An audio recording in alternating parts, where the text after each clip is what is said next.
certo aí, irmão? Não, pode deixar. Fica quieto aí. Então aqui, meus irmãos, quando ele diz aqui no capítulo 2, porque ele deu os testemunhos, tem zelo de Deus, mas não com entendimento, é o quê? Eles têm zelo pela lei.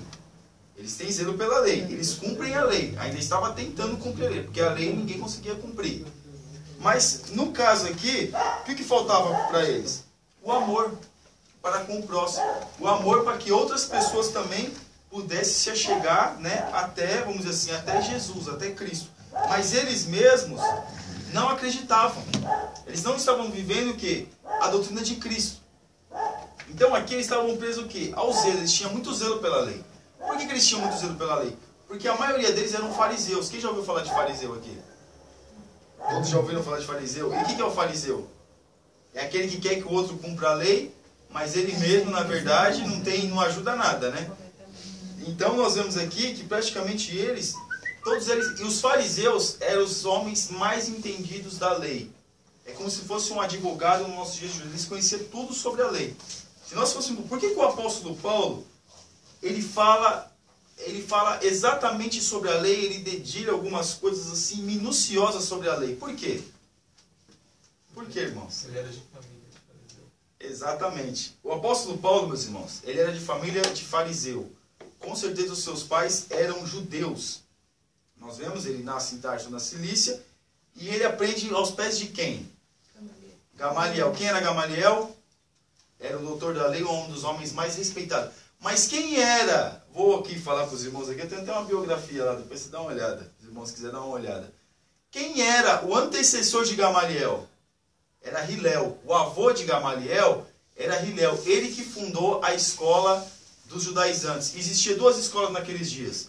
A escola de Hilel e a escola de Shammai. Os dois, praticamente, eles discutiam, vamos dizer assim, não vou dizer em praça pública, posso dizer em praça pública, muita gente vinha para ouvir eles, e eles discutindo sobre a lei.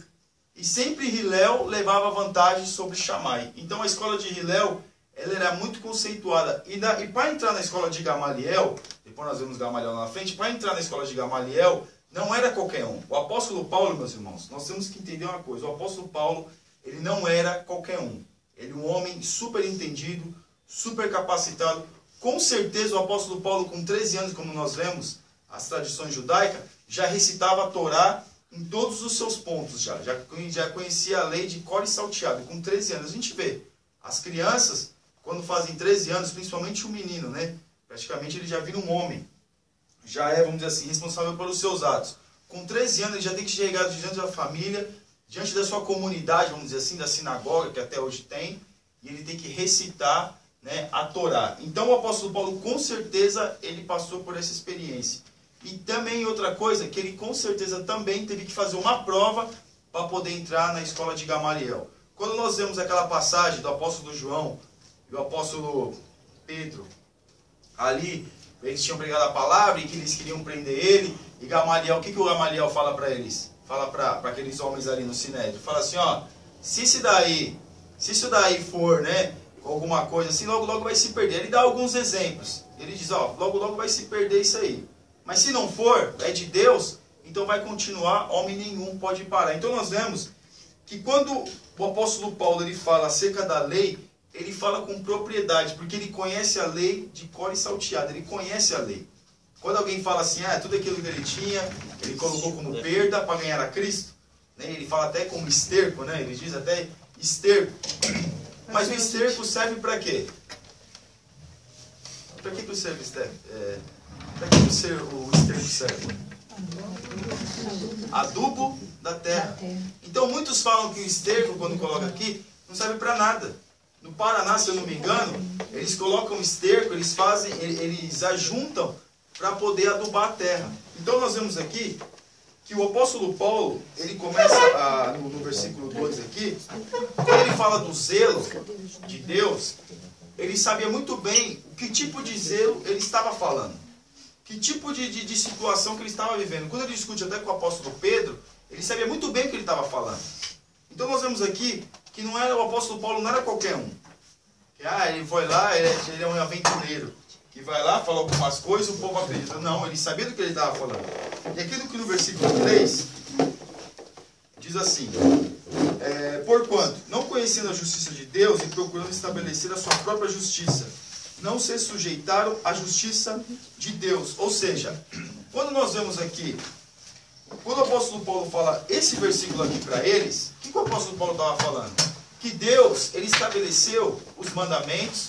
Nós vemos em Levítico, nós vemos os 10 mandamentos, e nós vemos que através dos 10 mandamentos tem várias coisas que Deus, né, coloca para o povo de Israel. Mas através disso, os fariseus colocaram várias regrinhas para o povo seguir. Existia até aqueles meninos, né, algumas pessoas, que se visse alguém fazendo uma coisa errada, ia lá e denunciava a pessoa no sinédrio. E aquela pessoa era, às vezes, até julgada, né? Então nós vemos aqui que ele diz o quê? Que a justiça dele, eles estavam querendo transpor a justiça dele acima da justiça de Deus. Eles estavam querendo ser mais do que Deus. Querer julgar mais do que Deus. Então o apóstolo Paulo, ele vai praticamente em cima disso, né? Porque eles deveriam primeiro conhecer quem era realmente a Deus. Eles conheciam a lei, ouviram falar muito de Moisés, ouviram falar de Abraão, mas o Deus que criou esses homens, que criou a lei, eles mesmos não conheciam. Porque o que é a base da fé? O que é a base da lei? A lei termina em quem? Em Jesus. E o que Jesus é? É amor. Então ele estava preso na lei, ao qual tinha que odiar todos, julgar todos, mas o amor que era bom, não tinha, né? E aqui no versículo 4, eu estou correndo aqui, porque o fim da lei é Cristo, para a justiça de todo aquele que crê. Ora, Moisés escreve a justiça que é pela lei, dizendo: o homem que fizer essas coisas viverá por elas. Mas a justiça que é pela fé diz assim: não digas em teu coração quem subirá ao céu. E aqui está aqui entre parênteses, que aqui é o grifo do autor. Isto é trazer do alto a Cristo. Então o que ele está querendo dizer aqui? Ele está querendo dizer que Cristo cumpriu a lei por nós. Cristo foi o único que cumpriu a lei do começo ao fim. Nenhum homem conseguia cumprir a lei. Em algum momento ele derrapava, em algum momento ele errava, né? E não conseguia cumprir a lei como um todo. Mas aqui fala, que o apóstolo Paulo falando, mas Cristo cumpriu a lei. E ele é a nossa salvação. Então hoje, nós vemos que tem muitas igrejas que colocam muitas regras, muitas leis. Mas o que é a base da lei é o amor. O amor tem que superar a lei. O amor tem que superar as regras. E aqui o apóstolo Paulo, ele está querendo dizer o quê? Que povo aqui? Que Cristo cumpriu a lei. Não que nós não devemos cumprir a lei ou o estatuto da igreja. Não, não é isso. Mas o que ele está querendo dizer aqui? Que o que salva é Cristo. Se você cumpre e faz alguma coisa, tem que ser por amor a Cristo. E nós vemos aqui o apóstolo Paulo, que os homens, o que os homens estavam falando aqui? Eles queriam ser muito santos. Os fariseus, eles até aumentavam as franjas das suas vestes até embaixo, para poder, né, colocar santidade. E às vezes eles oravam em praça pública, para poder dizer que eram santos. Como aquela passagem que Jesus fala, o homem está lá de pé, eu sou o meu dízimo, e está o outro lá deitado, prostrado, e falando, não sou digno nem de olhar para o céu. Ele humilhado, e o fariseu se sentindo exaltado. Então aqui os fariseus, os judaizantes, ou os judeus, eles se sentiam muito exaltados. Mas o apóstolo Paulo quer dizer o quê? Não adianta vocês querer seguirem a lei, porque Cristo já cumpriu a lei. Não é isso que Cristo está falando. Porque a briga aqui é uma briga teológica, né, que nós vemos aqui. E aqui no versículo 7, ou quem descerá ao abismo, isto é, a tornar a trazer dentre os mortos a Cristo? Então está querendo dizer o que aqui? Que eles queriam resgatar. Como quem diz, será que Cristo morreu mesmo? Eles mesmos, os judeus, até hoje, eles acreditam que o Messias deles não veio ainda. Né? Todos nós sabemos, o Messias para eles não veio ainda. Então, mas aqui eles estão querendo dizer o quê? Tem que provar que Cristo morreu? Tem que provar que Cristo morreu verdadeiramente, que aquele era o Messias? Aquele homem que vocês mataram na cruz do Calvário, que vocês mesmos entregaram para os romanos, ele que era o Cristo, tem que provar mesmo? Mas não, a gente acreditamos, nós cremos por quê? Porque nós temos a fé. Mas que diz a palavra? Está junto de ti na tua boca e no teu coração está a palavra da fé que pregamos? Pode falar. Posso fazer por favor. Também? A a palavra de Deus ela é tão interessante que eu achei muito bonita a forma que você foi tendo discernimento em cada versículo. Mas só que ao meu coração também foi colocado uma complementação a isso. Vontade. Então vou voltar só um pouquinho só para explicar o meu ponto de vista. Versículo 3. Porquanto conhecendo a justiça de Deus, 2. Porque lhes dou testemunho de que tem zelo de Deus, mas não com entendimento. Porquanto, não conhecendo a justiça de Deus, e procurando estabelecer a sua própria justiça, não se sujeitaram à justiça de Deus. Porque o fim da lei é Cristo, para a justiça de todo aquele que crê. É interessante a mensagem que o Espírito Santo de Deus colocou nesses 3 versos, juntando ele. Porque o que ele está falando aqui é o seguinte: vocês têm zelo. E se você for pegar outro versículo de Paulo, outros pontos em que ele falou, a lei ela é perfeita. Mas só que a lei no homem, ela matou o homem. Mas só que uma vez que o fim da lei, o cumprimento da lei e dos profetas é Cristo. Cristo é vida. E é verdade. Porque o fim da lei é Cristo, para a justiça de todo aquele que crê. É o fim da lei em 2 sentidos. Ou seja, é como se fosse uma linha de trem. Começou, deu a lei. E todos os humanos vão percorrer ela, obedecendo e tendo como estatuto. Mas vai chegar uma época em que essa mesma lei traz a salvação em Jesus Cristo. Então ele é o fim da lei. E ele também põe fim à lei. Então, em 2 sentidos. Isso que foi interessante. Conforme você estava falando, aquelas questões foram se encaixando. E aí ele fala, aí ele justifica, porque Paulo ele faz uma pregação expositiva a cada versículo. E ele não deixa um versículo sem justificativa. Ele fala, e ele ainda cita Moisés. Ora, Moisés descreve a justiça que é pela lei, dizendo, o homem que fizer essas coisas viverá por elas. Ele não está falando fazer as coisas da lei, mas é no sentido o homem que ver a lei, porque eles estão tendo zelo, mas não com entendimento, porque a natureza humana pecaminosa do homem tornou a lei uma coisa vil. A lei matava o homem, porque em um pecado que ele caísse, ele era culpado por todos os pecados da lei.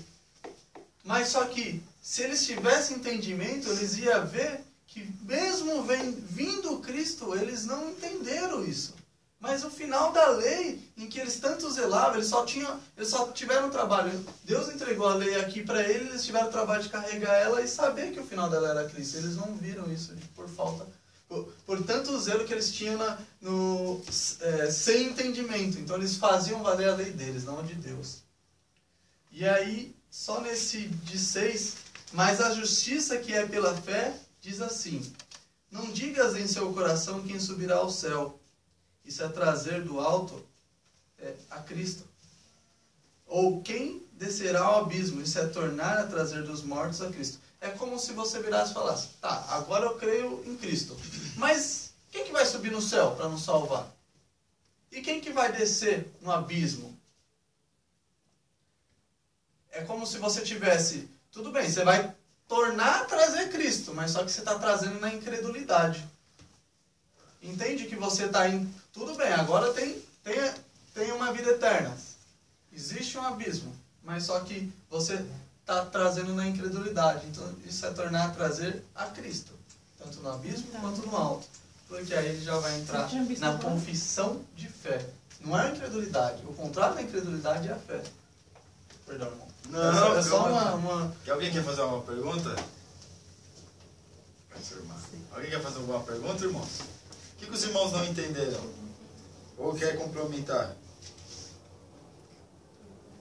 Tá tudo certo? Tudo ok. Então vamos ser mais devagar, tá? Aumenta, todo mundo trabalha? Sim. Sim, então tá bom. Já é 11 horas da noite, né? Quem vai trabalhar amanhã, levanta a mão. Amém. Amanhã os irmãos vão trabalhar. Só um, acho um só. Você vai ler bonitinho. Jesus vai te dar mais força. Vamos lá. Mas que diz, a palavra está junto de ti, na tua boca e no teu coração, esta é a palavra da fé que pregamos. Então nós vemos, meus irmãos, que o apóstolo Paulo, né, se a gente for voltar um pouquinho, o que Jesus fala? Ele resume a lei em quê? Ele resume os 10 mandamentos em quê? Em 2. Amará o seu próximo, amará a Deus sobre todas as coisas e a seu próximo como a ti mesmo. Isso resume toda a lei. Toda a lei até os mandamentos. Então nós vemos que quem faz isso, cumpre a lei e cumpre os mandamentos. E aqui o apóstolo Paulo, ele está querendo dizer o quê? Essa é a palavra da fé que pregamos, ou seja, crer em Cristo é por fé. Crer em Jesus não é somente porque a gente não precisa tocar em Jesus. Alguém vê Jesus aqui? Alguém já viu Jesus? Quando você vai participar da ceia do Senhor, você está comendo o pão ou você está comendo a carne de Jesus? A carne de Jesus? É simbolizado, né? É o pão. Mas nós queremos o quê? Que aquilo é um ato simbólico ao qual nós fazemos parte o quê? Da comunhão para com Cristo. Comer a carne.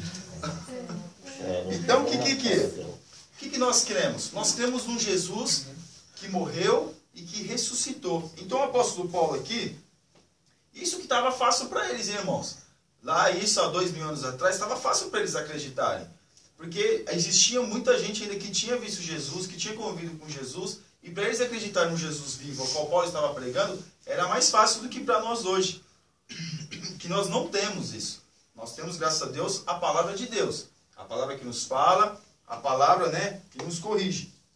Mas aqui, ele diz o quê? A palavra está junto de ti na tua boca e no teu coração. Essa é a palavra da fé. Ou seja, ele estava querendo dizer o que para os judeus? Está tudo com vocês. Está tudo com vocês. Por que vocês não têm fé? Por que vocês não acreditam? Por que vocês não procuram entender o que está se falando, o que está se passando? Está tudo com vocês. Basta vocês terem fé. Mas o que é fé? É obediência o quê? Naquilo que Cristo nos deixou, na palavra de Deus. Eles tinham muito zelo, mas não tinham fé. Achava que pelo seu zelo e por fato de ser filhos de Abraão, eram salvos. Se a gente fosse voltar aqui, né, eles até achavam, até uma outra interpretação, nós podemos dizer, eles queriam denominar quem ia para o inferno e quem ia para o céu. Né? Porque eles achavam que só eles iam para o céu e o resto, todo mundo ia para o inferno. E aqui no 9, alguém quer falar alguma coisa? Eu estou falando aqui. Mas vamos lá, 9. A saber, se com a tua boca confessares ao Senhor Jesus e o teu coração creres que Deus o ressuscitou dos mortos, será salvo. Esse versículo é muito usado. Todo mundo nós já ouvimos falar muito dele. Né? E o que o apóstolo Paulo está falando aqui? Não adianta, você tem que confessar Jesus como único e suficiente Salvador. Coisa que os judeus não confessavam. Para eles, o importante era crer em Moisés e em Abraão. Eles não criam em Jesus. Eles não aceitavam Jesus como Messias. Então, aí, o que o apóstolo Paulo está falando aqui? Tem que confessar Jesus, o Senhor Jesus, em teu coração. E creres em Deus, que o ressuscitou dos mortos, será salvo. Ou seja, crer em Deus. Você tem que crer em Deus, que Deus enviou Jesus para nos salvar. Mas eles não acreditavam, eles não criam nisso. Então, eles preferiam acreditar na lei, preferiam acreditar em Moisés, preferiam acreditar que era filho de Abraão, estava tudo certo, que realmente tinha que acreditar, mas confessar, não confessa. E que quando nós confessamos, irmãos? Em que momento da sua vida você confessou Jesus como o único e suficiente Salvador da sua vida?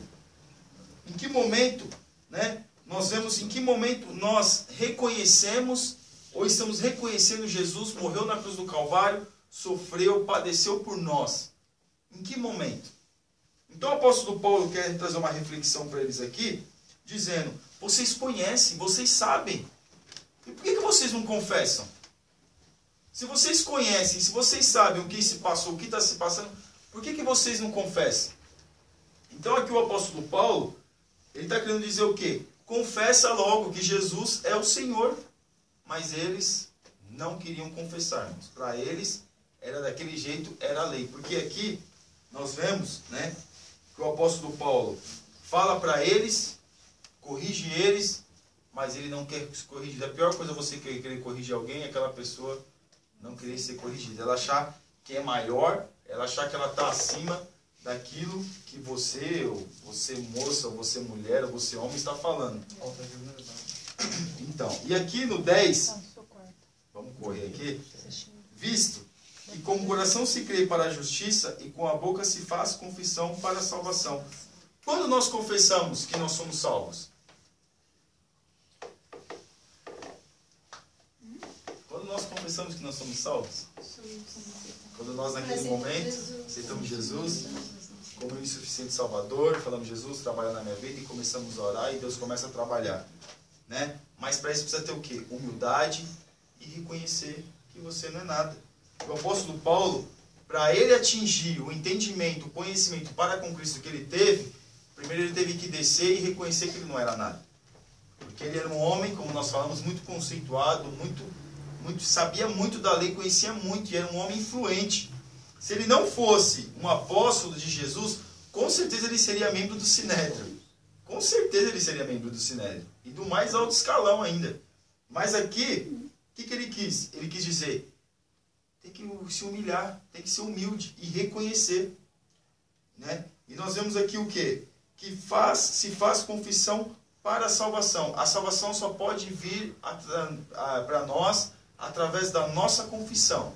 Se nós confessarmos Jesus como único e suficiente Salvador, nós seremos salvos. Mas tem muitos que não confessam, que nós falamos, os judeus acham que o Messias não veio ainda.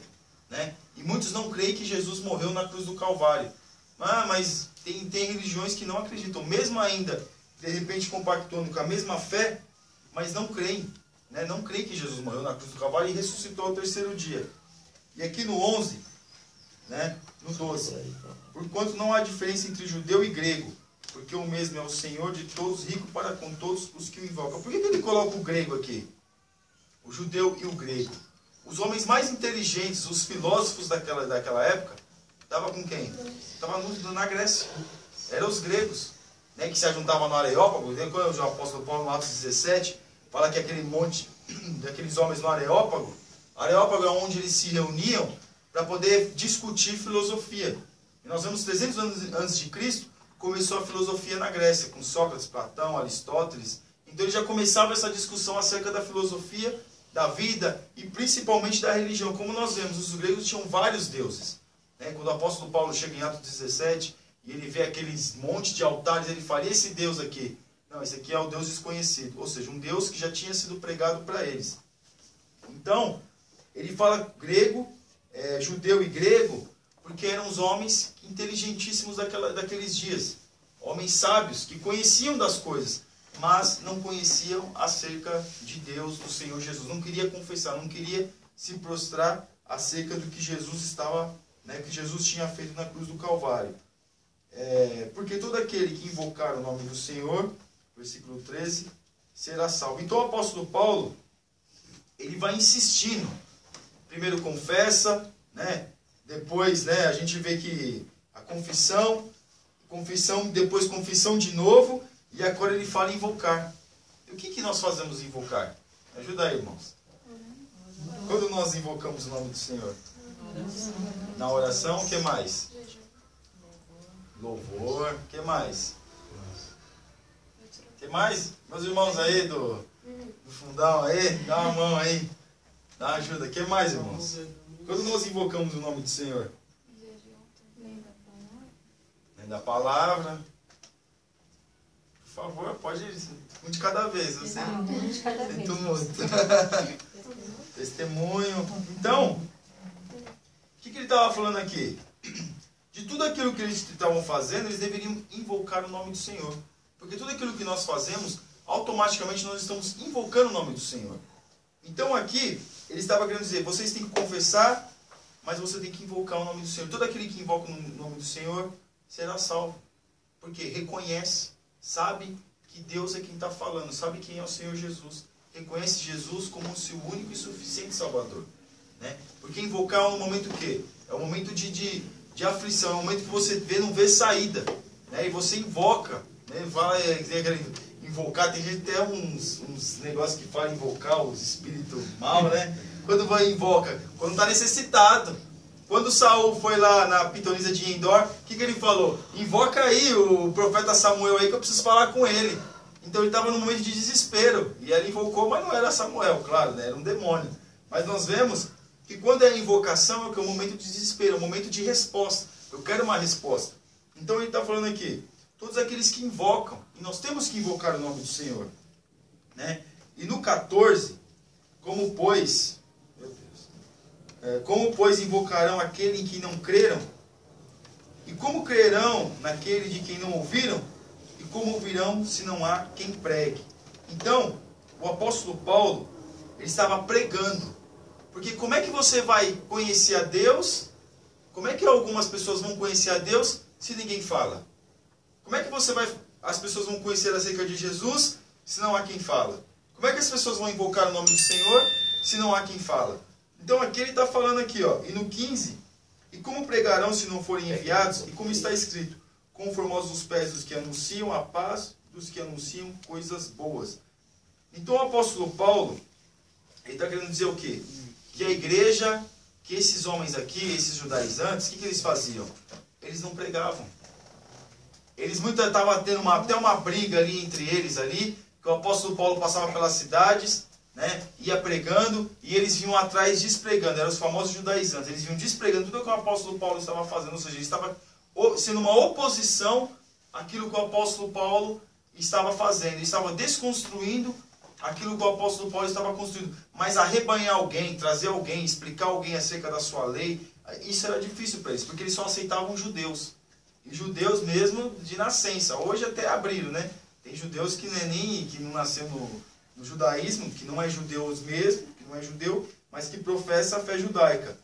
Mas aqui, o que ele está querendo dizer? Que nós temos que pregar. Nós temos que falar acerca do amor de Jesus. Quantos de nós estamos pregando? Verdade? Quantos de nós estamos pregando a palavra de Deus?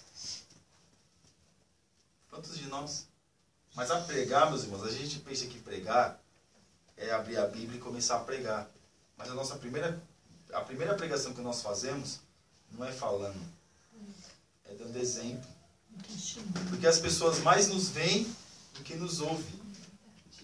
Então aqui o apóstolo Paulo, ele estava querendo dizer que ele estava querendo ser um exemplo para eles.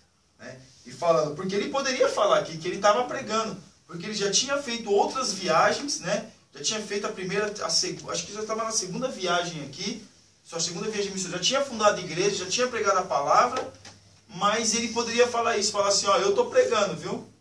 Mas se vocês também não pregar, como é que essas pessoas vão conhecer? Né? E aqui no 16, mas nem todos obedecem ao evangelho, pois Isaías diz, Senhor, quem creu na nossa pregação? Ou seja, ninguém reconhece, como nós falamos, o evangelho é a doutrina de Cristo. Ninguém quer reconhecer a doutrina de Cristo. Por quê? Conhecer a doutrina de Cristo é se sujeitar a Cristo. E eles se achavam muito superiores para poder se sujeitar. Então o profeta Isaías, se não me engano está registrado no capítulo 53. Por quê? Porque eles viam Jesus como quê? Como um homem simples. E eles estavam esperando um Jesus, um Messias, um libertador, como um revolucionário. Como um homem que tiraria eles, vamos dizer assim, da tirania romana.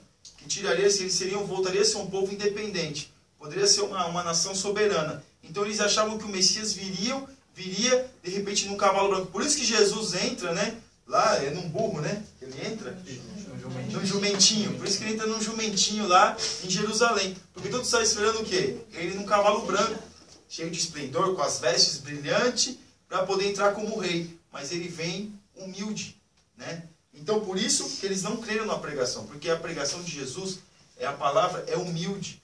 É o amor, é o sentimento de um para com o outro. E isso inflige, porque eles querem coisas grandes, mas na verdade o evangelho ele é simples. E aqui no 17, de sorte que a fé é pelo ouvir e o ouvir pela palavra de Deus. Então, meus irmãos, nós só aprendemos a ter fé quando nós ouvimos a palavra.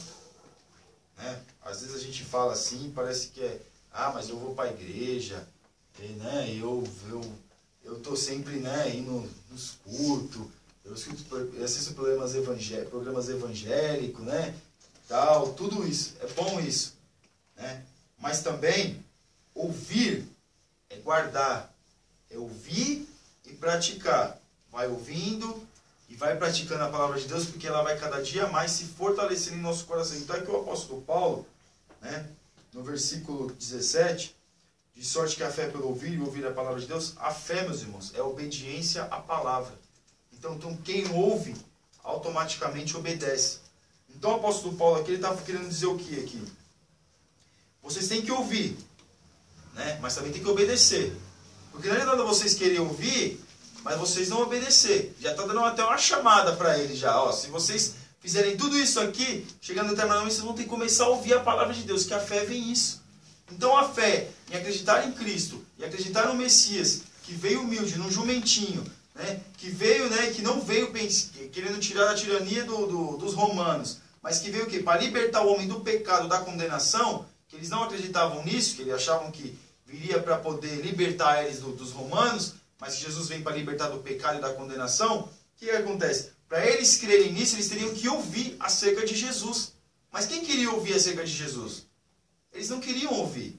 Eles queriam apenas o quê? Criticar. E muitos de nós, muitas vezes, criticamos, mas não paramos para ouvir aquilo que Cristo tem a nos dizer, a nos falar nos momentos da nossa vida. E é por isso que muitas vezes nós ficamos fracos e não conseguimos ter fé. Porque a gente não consegue ouvir e guardar a palavra de Deus. Alguém quer fazer algum comentário? Tio Emerson? É tio Emerson? Eu vou apresentar, mas vou deixar você chegar. Não, pode me apresentar. Não. Dá uma parada, vou beber uma água. No 21. Quando você chegar lá no 21, Tá. Alguém quer falar alguma coisa, irmãos? é mais um. Alguém tem uma dúvida para perguntar? Quer falar?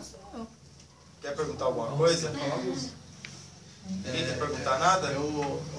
Quer fazer uma pergunta?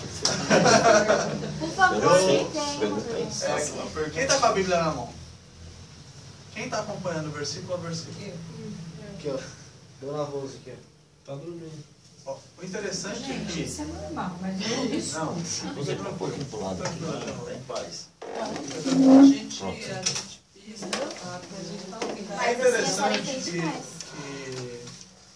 o Espírito Santo ele fala de formas diferentes. Sim. O Espírito Santo tem falado através da vida do irmão Gabriel, versículo a versículo. E o que eu consigo interpretar também é no contexto. Então, aqui até onde o irmão Gabriel foi, Paulo ele construiu vamos imaginar como cada obra, cada palavra que o Espírito Santo colocou no coração dele, ele escreveu, ele monta uma pintura que tem início e tem fim. Então ele começou falando que ele ora pelos judeus. Os judeus zelam pela palavra sem entendimento. Porque eles não viram que biblicamente, no que está escrito na própria Bíblia que eles têm, no Pentateuco e nas profecias de Isaías, o fim das leis que eles receberam é Cristo. E aí logo depois, é interessante que a gente estava até comentando na semana passada aqui, e na outra semana, que por vezes Paulo ele cria um interlocutor, como se fosse um dos judaizantes perguntando para ele. Debate, né? Então, ele começou naquela parte. Quem subirá ao céu? Quem descerá ao abismo? Ou seja, isso é incredulidade.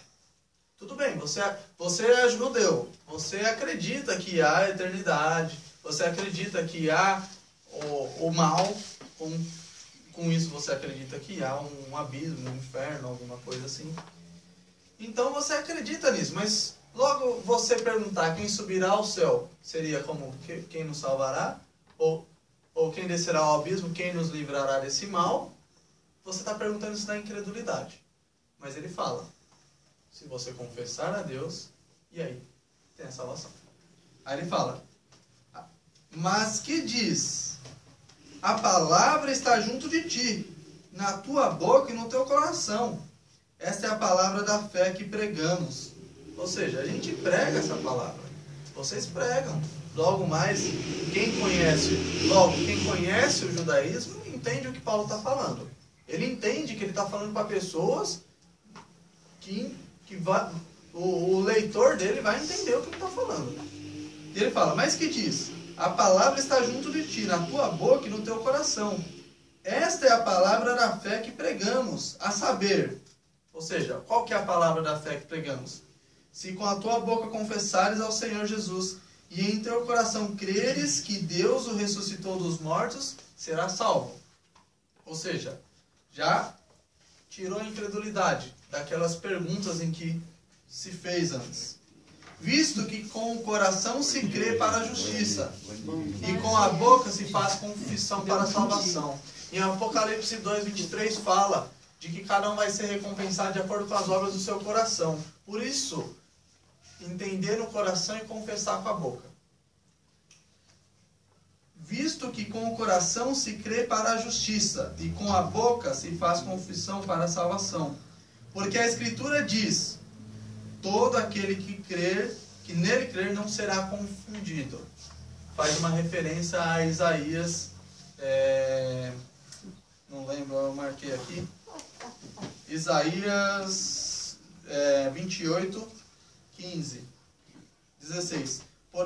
Portanto, assim diz o Senhor Jeová: eis que eu assentei em Sião uma pedra já provada, pedra preciosa de esquina. Quem é a pedra de esquina? Jesus. Que está bem firme e fundada. Aquele que crer, não se apresse. Você não vai ser confundido, ele falou. Não vai ser confundido. Aqui trocaram por não se apresse. Tenha paciência. Tenha calma. Você crê em Cristo. A salvação é o que tem no final. Porque a Escritura diz: todo aquele que nele crer não será confundido.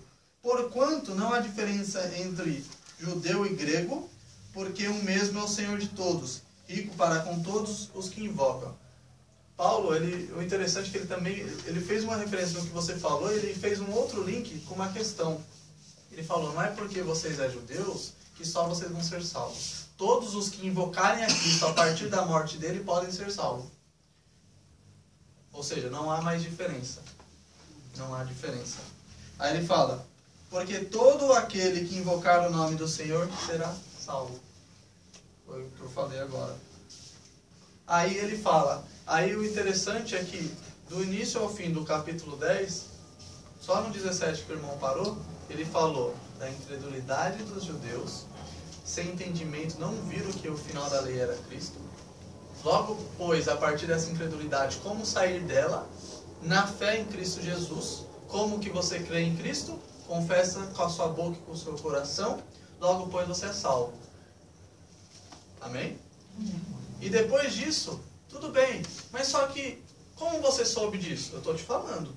Então, como crerão se não há quem pregue? Como pregar se ninguém se dispõe a ir? E ele cita outro versículo lindo bíblico. Formosos são os pés daqueles que levam as boas novas. E biblicamente as boas novas é o quê? As boas novas é o Evangelho. E o Evangelho é o quê? A morte e ressurreição de Cristo. Ou seja, quão formosos são os pés daqueles que levam as boas novas. Eu não lembro se eu já falei para vocês. Mas historicamente, boas novas e a palavra evangelion, no grego, ela refere a uma boas novas muitas vezes de guerra em algumas épocas. Onde, quando um exército ia ter com o outro e guerrear, o exército que vencia mandava um mensageiro à frente para voltar para o reino. E esse mensageiro levava o evangelho. O evangelho, as boas novas. Vencemos essa guerra. Então ele ia à frente levar as boas novas. Então Cristo é as nossas boas novas. Como crerão nas nossas boas novas se alguém não pregar? Alguém já venceu o mal. Alguém já venceu essas perguntas. Quem vai nos levar para o céu? Quem vai descer e vencer o abismo? Então é isso. Mas nem todos obedecem ao Evangelho, pois Isaías diz: Senhor, quem creu na nossa pregação? Aí ele faz uma referência a outro versículo de Isaías que fala que... 53, se eu não me engano. Eu acho que é isso mesmo, deixa eu ver. Eu peguei aqui. Mas obedecem 16, Isaías 53, 1.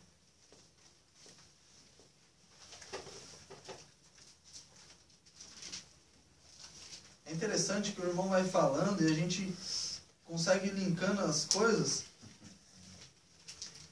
53.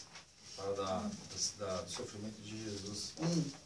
Quem deu crédito à nossa pregação e a quem se manifestou o braço do Senhor? Essa é a pergunta do próprio Isaías. E ele cita. Tão interessante é que todos os versículos em que eu falei, Paulo ele faz uma afirmação e ele ainda justifica com um versículo do Velho Testamento. Ou seja, ele sabe, olha, você pode olhar, eu estou pregando coisa que você conhece. Logo, se um judeu, assim como o irmão falou, aos 13 anos já conhece a Torá, o Pentateuco e as profecias e os livros poéticos e os cantares e tudo mais, logo, pois, eles sabem exatamente do que o Paulo está falando. Aqui nesse ponto. Então, só do início até a gente está no 17.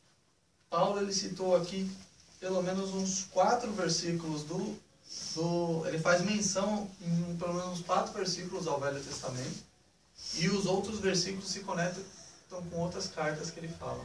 Ou seja, o Evangelho não tem como ser mentira. Entende? O que o pessoal tenta, o que até ateus tenta tornar a verdade em mentira, muitas vezes confrontando as coisas do próprio Evangelho. Mas ele não se contradiz, ele se complementa. Amém? Deus abençoe. Amém. Então, meus irmãos, nós vemos aqui, né, que o apóstolo Paulo, por isso que o nosso título é: os judeus rejeitam a justiça de Deus. O apóstolo Paulo, meus irmãos, entendamos bem, ele não estava querendo, vamos dizer assim, provar para eles quem era Jesus. Ele estava apenas dizendo para eles quem era Jesus, não precisava provar. O apóstolo Paulo não queria provar nada para ninguém. Mas já que eles vieram com esse assunto, então existia esse debate. E aqui no versículo 18, mas digo porventura não ouviram, sim por certo, pois por toda a terra saiu a voz deles e as suas palavras até os confins do mundo. Então, aqui, quando fala os confins do mundo, meus irmãos, o que eram os confins do mundo para aquele povo daquela época? Sabe onde eram os confins do mundo? Na Índia. Ali pertinho, na Índia, e até mais ou menos não atravessava muito acerca do Oriente Médio. Para eles, os confins do mundo era ali. Porque o que eles tinham, a ideia que eles tinham, até mesmo nós vemos que quando nós tivemos a descoberta da América, para eles, achava que ia cair, o navio ia cair, né? Quando estivesse chegando ia cair, não ia conseguir chegar. Ia chegar até a Índia. Pensou que tivesse Pedro Álvares Cabral, pensou que tivesse chegado na Índia. Mas quando ele percebeu, já chegando aqui no Brasil, numa terra desconhecida. Por isso que é conhecido como Novo Mundo, né? Eles não tinham um conhecimento. Então, para eles aqui, os confins da terra, os confins do mundo era isso. Era perto para nós. Mas para eles, naqueles dias, que a sua locomoção era bem precária, era muito grande. Falta pouco aí, né? Então, meus irmãos, por isso que ele diz aqui que as suas palavras até os confins do mundo, ou seja, as palavras, Jesus, ele é conhecido, vamos dizer assim, em todo mundo, né? Se for colocar em todo mundo, mas poucos reconhecem ele como Senhor. Todos já ouviram falar de Jesus? Que nem se nós fôssemos ver na religião muçulmana, ele é conhecido apenas como um profeta, né? E se a gente fosse ver que até Abraão, como nós falamos, dos comentários passados, Abraão é mais reconhecido do que Jesus. Eles valorizam mais Abraão do que o próprio Jesus. Então vamos terminando aqui. Mas digo, porventura, Israel não soube, primeiramente diz Moisés, eu vos meterei em ciúmes com aqueles que não são povo, com gente insensata vos provocarei a ira, né? Então, aqui que ele está querendo dizer aqui, será que Israel não sabe? Jeremias falou de Jesus, Isaías falou de Jesus, Malaquias falou de Jesus, os profetas, todos eles falam de Jesus. Se a gente fosse ver, Davi falou de Jesus, Jó falou de Jesus, Moisés falou, todos eles falaram de Jesus. Será que vocês não sabem que esse Jesus, ele viria? Será que vocês não sabem? E será que vocês não entendem que ele já veio? Né? Mas aí, nós vemos aqui no versículo 20, e Isaías ousadamente diz, fui achado pelos que não buscavam, fui manifestado aos que por mim não perguntavam. Ou seja, aqui Isaías está dando a explicação, né? Aqueles que no caso não buscavam, que somos nós fomos achados por ele. Mas aqueles que o buscaram, que supostamente o buscaram, não acharam ele, não encontraram, porque não teve humildade e não reconheceram a Cristo, né? E vamos fechando aqui. Mas contra Israel diz, todo dia estendi as minhas mãos a um povo rebelde e contradizente. Irmãos, Quem não conhece a história do povo hebreu, do povo de Israel, dos judeus, dos israelitas, será como os irmãos quiserem, né? Entendimento. O povo foi rebelde, o povo foi desonesto, por várias vezes o povo manifestou, né, até uma blasfêmia contra Deus, né, e por várias vezes eles levantaram os altares, que nós vemos quando o reino foi dividido, reino do norte, reino do sul, nós vemos que eles começaram a colocar outros altares, principalmente no reino do norte, que a Síria invadiu, acabou com tudo. Então aqui ele está querendo dizer o quê? Todo dia Jesus, Deus no caso, levantava alguém para falar, para poder corrigir aquele povo. Mas aquele povo não aceitava a correção. Aquele povo não queria saber de correção. Então aqui ele fecha, falando assim, como quem diz, está assim estendidas as mãos. Mas mesmo assim vocês continuam sendo rebeldes e contradizentes. Fica discutindo e fica em rebeldia. E que não leva ninguém a nada. Amém, irmãos? Amém. Que Deus abençoe os irmãos. Em nome de Jesus. Amém. Um último complemento e para finalizar então esse estudo de hoje. Pode ir. Eu vou voltar um pouquinho no verso